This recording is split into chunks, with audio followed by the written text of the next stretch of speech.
Chandrababu Naidu shuttle racket పట్టారు. Australia Open tournament winner Kidambi Srikanth సత్కార సభలో చంద్రబాబు సరదాగా షటిల్ ఆడారు. ఈ సందర్భంగా మాట్లాడుతూ క్రీడాకారులను ఏపీ ప్రభుత్వం ప్రోత్సహిస్తుందని ఆయన అన్నారు. శ్రీకాంత్ ఒలింపిక్స్ లోనూ సత్తా చాటాలన్నారు.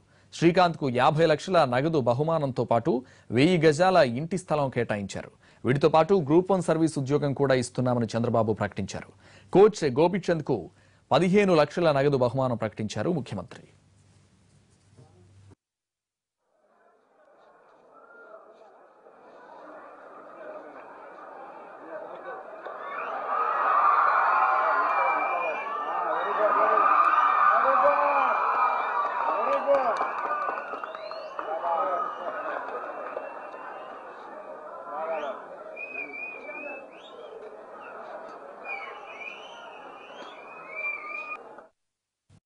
క్రీడాకారుల్ని ఏపీ ప్రభుత్వం ప్రోత్సహిస్తుందని అన్నారు ముఖ్యమంత్రి చంద్రబాబు. కరణం మల్లీశ్వరి మొదలు పుల్లెల గోపీచంద్, సానియా మిర్జా, సైనా నెహ్వాల్, పివి సింధు, తాజాగా ఆస్ట్రేలియా బ్యాడ్మింటన్ ఓపెన్ సంచలనం కిడాంబి శ్రీకాంత్ వరకు అందరినీ ప్రోత్సహిస్తూ వస్తున్నామన్నారు చంద్రబాబు. శ్రీకాంత్ మరిన్ని విజయాలు సాధించాలని, మళ్లీ ఇదే విజయవాడలో ఘన సన్మానం చేయాలని ఆకాంక్షించారు. ఫస్ట్ టైం ఇండియాలో మల్లేశ్వరి బ్రాంజ్ మెడల్ వచ్చింది, వెయిట్ లిఫ్టింగ్ లో వచ్చింది. ఆ అమ్మాయికి ఆ రోజుల్లో 25 లక్షలు ఇచ్చాను, గౌరవించాను. ఆ తర్వాత మీరు చూస్తే గోపీచంద్ వచ్చాడు.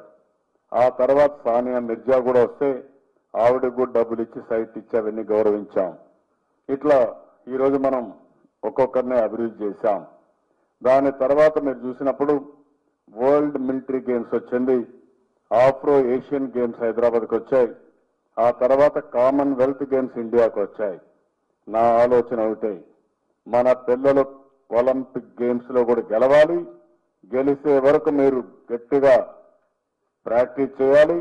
మొదటి స్థానంలో ఎవరు వస్తే ఇటీవల అనౌన్స్ కూడా చేశాను, నోబెల్ ప్రైజ్ కూడా అనౌన్స్ చేశాను.